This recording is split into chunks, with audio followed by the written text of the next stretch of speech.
ज्ञानतिमिरान्धस्य ज्ञानाञ्जनशलाकया चक्षुरुन्मीलितं येन तस्मै श्रीगुरवे नमः। नमो विष्णुपादाय कृष्णपृष्ठाय भूतले श्रीमते भक्तिवैभव पुरीगोस्वामी नामिने गौरवाणी प्रचाराय दृढसंकल्पमूर्तये कृष्णशक्तिस्वरूपाय भक्तिप्रदायिने नमः।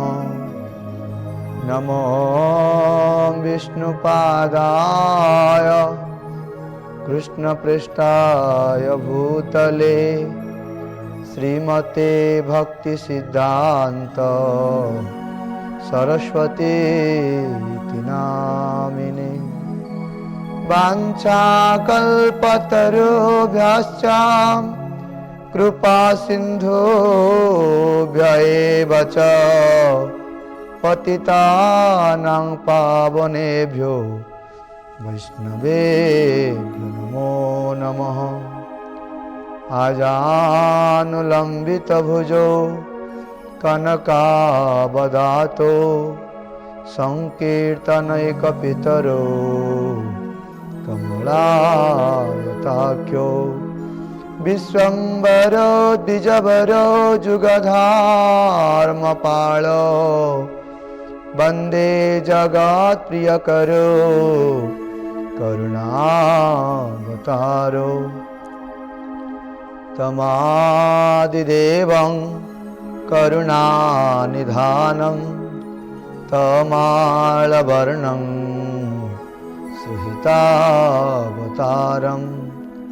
अपार संसार समुद्र सेतुं भजामहे भागवत स्वरूपं जं प्रव्रजन्तमनुपेतमपेतकृत्यं द्वैपायन विरहकातरहा जुहावो उत्तरेति तन्मयतया तरभो विनेदु तं सर्वभूतहृदय मुनिमां नतोऽस्मि। जस्वानुभावमखिल श्रुतिसारमेकम् अध्यात्मनित्यमतिथिर्सतां तमोन्धं संसारिणां करुणयाः पुराणगुह्यं तं व्याससूनुमुपयामि गुरुं मुनीनां। नारायणं नमस्कृत्य नरं चैव नरोत्तमं देवीं सरस्वतीं व्यासं ततो जयमुदीरये। श्री वृंदाय तुलसी देव्यै प्रियायै केशवस्य च कृष्ण भक्ति प्रदे देवी सत्यवते नमो नमः। श्री कृष्ण चैतन्य प्रभु नित्यानंद श्री अद्वैत गदाधर श्रीवासादि गौर भक्त वृंद। हरे कृष्ण कृष्ण कृष्ण हरे हरे हरे राम राम राम हरे हरे। सर्वप्रथमे मध्य गुरुपाद पद्म नित्यलीला प्रविष्ट ओम विष्णुपाद अष्टोत्तर शत श्री श्रीमद श्रील भक्ति वैभव पुरी गोस्वामी श्रील गुरु महाराज चरण कमले अनंत अनंत कोटि साष्टांग दंडवत ज्ञापन करी अहेतु कृपा आशीर्वाद प्रार्थना करे। तत्सहित मध्य परम गुरुदेव जगद्गुरु श्रील भक्ति सिद्धांत सरस्वती गोस्वामी श्रील प्रभुपाद चरण कमले अनंत अनंत कोटि साष्टांग धन्यवाद। अस्मदीय ब्रह्ममध्व गौड़ीय संप्रदाय समस्त गुरुवर्ग आचार्य बंधु चरण कमले अनंत अनंत कोटि साष्टांग धन्यवाद ज्ञापन कर आशीर्वाद प्रार्थना करे तथा समस्त भागवत कथा श्रवण इच्छु भक्तवृंद को यथायोग्य मोर अभिवादन। आज आम श्रीमद् भागवत कथा श्रवण करने जाउछंती। भागवत कथा श्रवण करने पूर्वर श्रीमद् भागवतर महात्म्य आम श्रवण करवा जहाँकि पद्म पुराण रे वर्णना कराई। सुत गोस्वामी को सौनक आदि ऋषिवृंद माने प्रश्न करती एवं सुत गोस्वामी भागवत महात्म्य कहया जा पूर्वर प्रथम श्रीकृष्ण को प्रणाम करते। सच्चिदानंद रूपाय विश्वोत्पत्त्याति हेतवे तापत्रय विनाशाय श्रीकृष्णाय वयं नमः। सौनकादि ऋषिवृंद सुत गोस्वामी के चरण प्रश्न। इह घोरे कलौ प्राय जीवश्चासुरतांगतः क्लेशाक्रान्तस्य तस्यैव शोधने किं परायणम्। हे सुत गोस्वामी, इह घोरे कलौ प्राय जीवश्च असुरतांगतः। ए घोर कलिजुगरे समस्त जीव माने बा विशेषकर मनुष्य माने आसुरिक बुद्धि विशिष्ट होई दुख पाउछन्ति। आसुरिक बुद्धि अर्थ प्रवृत्तिंच निवृत्तिंच जनान विदुः असुराः न शौचं न पि चाचोरो न सत्यं तेषु विद्यते। अर्थ जो मानकर माने प्रवृत्ति कौन निवृत्ति कौन जना नहीं, कौन करिया कर्तव्य कौन कर्तव्य नुहे। प्रवृत्तिंच निवृत्तिंच जनाः न विदुः असुराः। माने आसुरिक प्रवृत्ति व्यक्ति से माने जानती नहीं जे कौन करिया हमर कर्तव्य वास्तविक जीवन रे एवं कौन करिया कथा नुहे। न शौचं ना पिचाचारो, ना सेमानकर निजर शौचता अछि ना पवित्रता अछि। और सेमाने कहती ये जगत होछि असत्य, असत्यं अप्रतिष्ठं ते जगत राहु अनिश्वरम। केवल जे जगत को सेमाने असत्य कहती ताहा नुहे, सेमाने कहती ये जगत होछि गोटे निरीश्वरवाद। ये जगत रे के नियंता नाहंती, के ईश्वर नाहंती। ये केवल काम होइतु कम सांसारिक सुख बा काम उपभोग करिया ही संसारटी सृष्टि होइछि। आ काम उपभोग करवा ही आमर कर्तव्य या से स्थिर करती। तेणु से जीवन में से बहुत दुख पाती। हे गुरुदेव सुत गोस्वामी, आपण कृपा करी कहतु कौन कले ये कलिहत जीव मानकर आसुरिक बुद्धि नष्ट हम। सेतेबेले सुत गोस्वामी सौनकादि ऋषिवृंद कहते काल व्याल मुख ग्रास त्रास निर्नाश हेतवे श्रीमद् भागवतं शास्त्र कलो किरेण भासित। हे सौनकादि ऋषिवृंद, काल व्याल मुख ग्रास त्रास निर्नाश हेतवे। ए कली रूपक काल सरपर मुखर बंचिया हेले काल व्याल मुख ग्रास त्रास निर्नाश हेतवे श्रीमद् भागवतं शास्त्रम कलौ किरेण भासित। ए कलिजुगरे सुखदेव गोस्वामी द्वारा जो भागवत कथा वर्णना कराई, से भागवत कथा यदि कई श्रवण करे एवं ताकु जे पठन करे तार ही एवं से ही ए कली रूपक कराल हस्तरु से मुक्ति है। आसुरिक बुद्धि तार नष्ट हो तार दैविक संपद बा दैव बुद्धि जागृत हुए। श्रीमद् भागवतम शास्त्र ये जगत रे एते दुर्लभ जे बहु बहु जन्मर कौन सी पुण्यफल जदि एकाठी हुए बा पुण्यफल संचित हुए सेते बेले जाई भागवत लाभ होती। बहु जन्म पुण्य समर्जितेन श्रीमद् भागवतं लभते। भागवत ग्रंथ बा भागवत कथा जेतेबेले सुखदेव गोस्वामी परीक्षित महाराज को कहवाई जाते, परीक्षित महाराज को अभिशाप होता जे तक्षक सर्पर दर्शन में मृत्यु हो। तेणु सुखदेव गोस्वामी कहले हे परीक्षित महाराज, मु तुमको भागवत कथा प्रदान करुच्ची।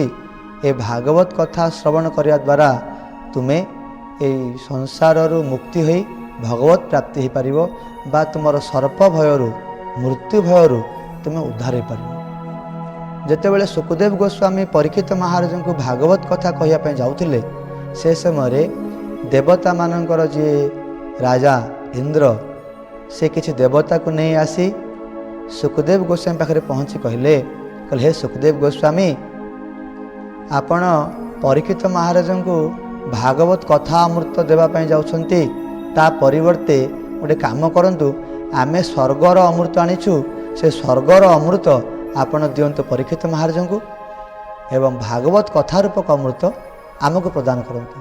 स्वर्गर अमृत पान करिया द्वारा परीक्षित महाराज मृत्यु भय नष्ट हो जिवो एवं आमे भागवत कथा अमृत पान करूँ। एक कथा शुणी सुखदेव गोस्वामी कहले हे देवतागण, तुम्हें कौन जान ए स्वर्गर सुख स्वर्गर अमृत केते मूल्य आउ ये भगवान कथा रूपक अमृत केते मूल्य। को सुधा को कथा लोके को काचो को मणिर्महान ब्रह्मरात विचार जैव तदा देवान जहासह।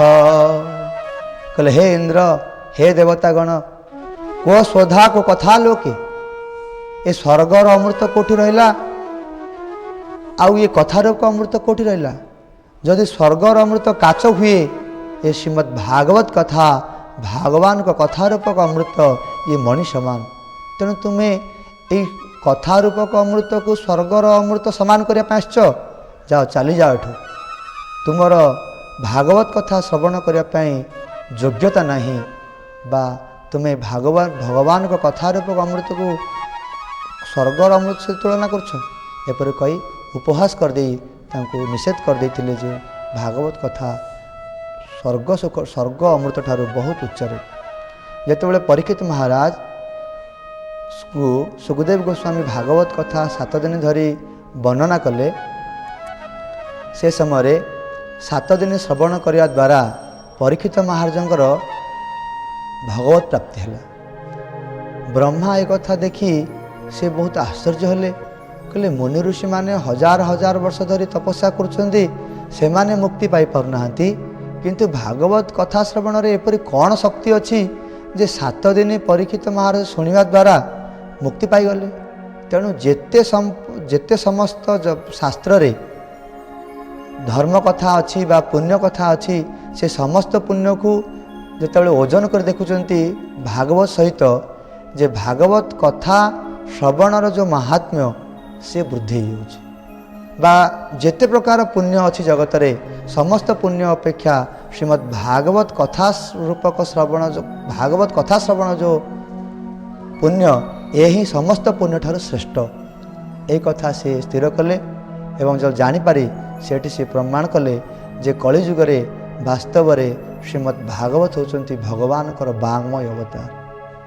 मेनिरे भगवत रूपं शास्त्रं भागवतं कलौ पठना श्रवणा सद्यो वैकुंठ फलदायक।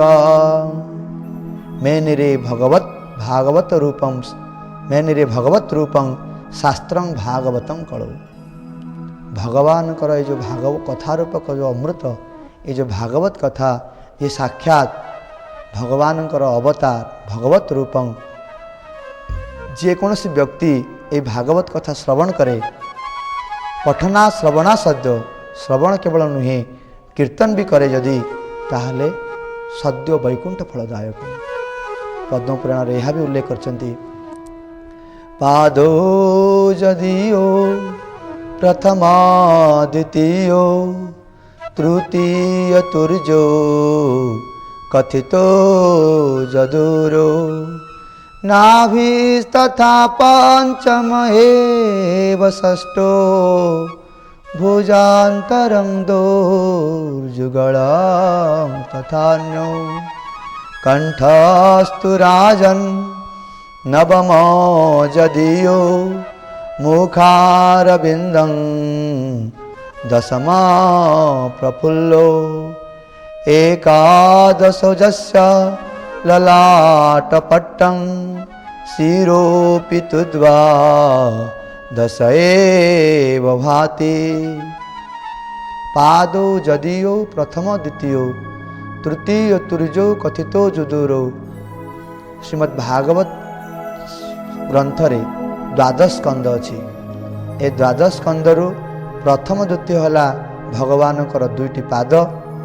पादो जदियो प्रथम द्वितीय तृतीय तुर्यो कथितो जदुरो। आउ तृतीय स्कंद चतुर्थ स्कंद है भगवान दुईटी उरु। पंचम स्कंद है नाभि। षष्ठ सप्तम है दुईटी बाहु। अष्टम है हृदय। नवम है बेक एवं दशम स्कंद है भगवान मुखारबिंद एवं एकादश स्कंद है ललाट पटल एवं द्वादश स्कंद है भगवान शिर। तेणु श्रीमद् भागवतम साक्षात भगवान स्वरूप। तेणु कलिजुगर एकमात्र साधन है जदि आम भागवत श्रवण करवा भागवत पठन करवा ताहले आम जीवन में मंगल साधन।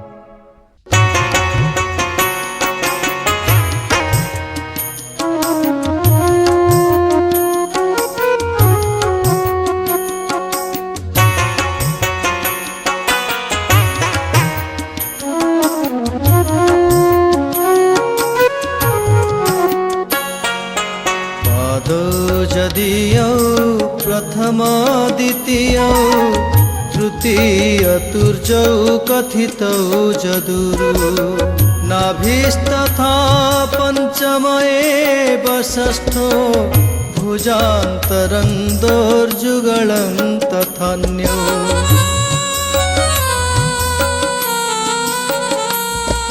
कंठस्तु राजन् नवमो जदीयो मुखारविन्दं दशमः प्रफुल्लम् एकादशो यस्य ललाटपटं शिरोऽपि तु द्वादश एव भाति।